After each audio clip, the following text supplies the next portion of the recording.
Welcome back.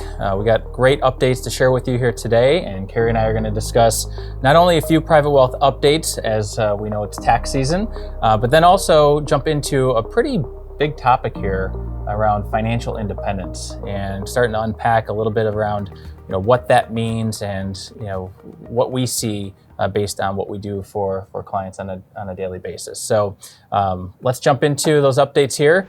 First and foremost, as I mentioned, tax season already. 1099s are on their way out. Item we wanted to focus on here is some of those are being mailed, but majority of those are actually delivered electronically. And what that means electronically is that you have to physically go into your account online and download those from the tax profile within the custodian that you have money with. This is super important because one, you don't want to forget about any 1099s. And two, depending on your activity throughout the year, you might even have some 1099-Rs, which are generated from retirement accounts. And that could be generated if you did a Roth conversion, or if you had any type of distribution, whether it's a required minimum distribution or even just took money out of your IRA for your own personal income needs. Very important to go track that down, because if that is all reportable income, that needs to be identified within your tax return. A couple other updates there though too is don't forget about your charitable giving. These are not just what you physically have done throughout the year or potentially given to charities, but we've identified throughout previous years that some clients have forgotten about the donor advised fund contribution that they made within their account. And then finally, if you've done any qualified charitable distributions, this is where you donated money directly out of your IRA account to satisfy a required minimum distribution or just to do that on a regular basis. That is not clearly identified on a 1099-R. So make sure you keep that on the side and tell your accountant that you donated a specific amount out of your IRA account to satisfy your required minimum distribution, or so you don't get double taxed or taxed on those dollars there. Right. Okay. And in a similar vein too, keep an eye out for the form 5498 if you made any non-deductible contributions to your IRA. So that could be just a regular old non-deductible contribution, or that could be part of a backdoor Roth contribution strategy that you may have done as well. So it's important that you report that also correctly on your tax return to make sure that you are taxed appropriately, and you should communicate that to your accountant as well. Yeah, especially when you're doing distributions from an IRA or a Roth conversion, the 5498 is very critical. You don't want to be double taxed. We all pay enough taxes, and that's super important to track and make sure that's being documented on an annual basis. And then the last one we'll hit on is just the standard deduction. This has gone up again here in 2024. These numbers keep climbing. So married filing joint, that's a little over $29,000. And then if you're age 65 plus, that goes up additional $3,100 on top of that. This is important just to identify and also just to visually look at how large the standard deduction has become. This will tie into a lot of our conversations throughout the year, whether you itemize or you take the standard deduction, and how you treat charitable contributions within that framework as well. So just definitely want to put that out there to bring viewers in line with where that is here in 2024. Okay. So let's jump into our main topic around financial independence. Obviously, this is a big topic, Carrie. Why are we talking about this? This is one of those big goals that I think that people have on their minds all the time, but don't always put enough thought or words behind why they are trying to accumulate as much wealth as possible. I think that's a good question. Why are we working so hard? What is the purpose behind financial planning and these strategies to be tax efficient? And what's the whole point? I think that it's safe to say that money doesn't solve all of life's problems. And the real question is, what can you do with your wealth and your resources to make sure that you're living a fulfilled and joyful life? Yeah. And I also think it comes down to the confidence piece. And having that well-defined plan and strategy allows you to I guess, go back to living life in a less stressful way, Yeah. or more clear. Right. Because the markets will be the markets, and that we'll see volatility continue throughout every single calendar year. But those are things that if you don't have to worry about, and you feel financially independent, you know where your next dollar is coming from, then that can relieve a lot of stress there. But going Right. back to what you mentioned before, you have to have those objectives and goals identified versus just living life.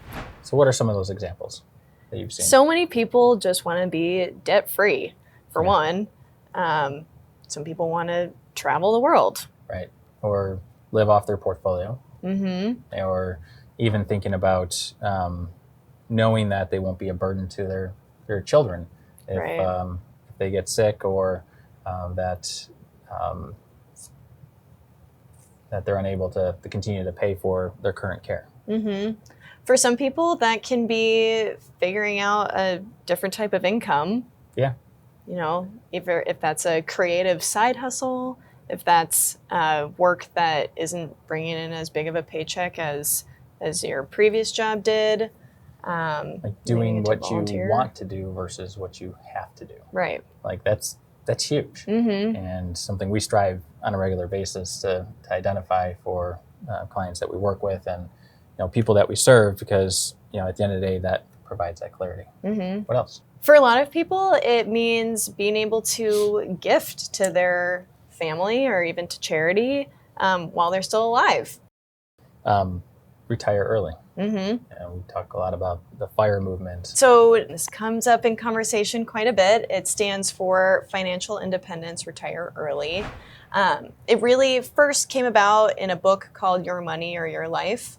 And it's a concept where you figure out what's really important to you, and then you can understand in a better framework how much money you need to save before you can retire. We see often some more extreme applications of this idea, where people are saving within or between 50 to 75% of their income and retire at very early ages. However, we feel that the idea is more applicable to people by just thinking about what's important to you at the most basic level. Yeah.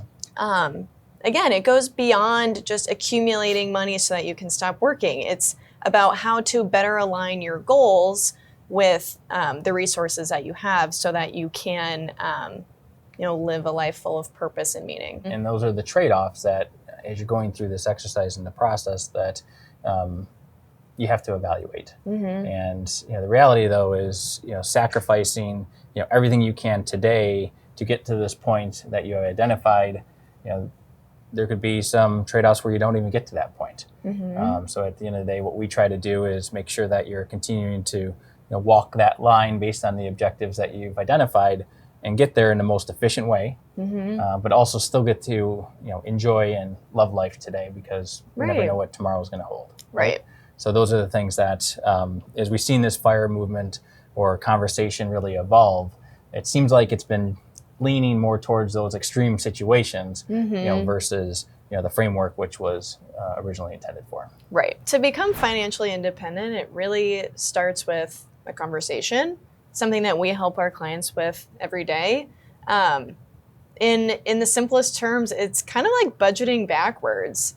You think of your goal, and then you're putting the strategies in place to get there. So that can be implementing a budget, that can be implementing a saving strategy, that could be just understanding better how much you spend and how much you want to be spending.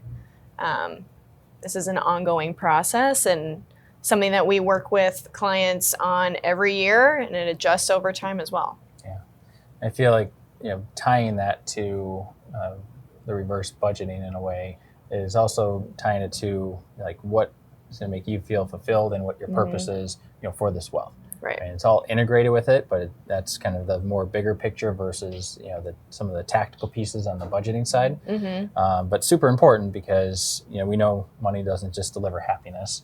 What we encourage is that you think about how you can become financially independent. We know this is a big topic and it is different for everyone out there. And again, reach out to us with questions. If you want to dive deeper into some of these objectives and goals, we're happy to do so. But we'll certainly be having these conversations throughout the year. But again, if you have any questions or comments, reach out and we'll see you next month. Thank you. Bye-bye.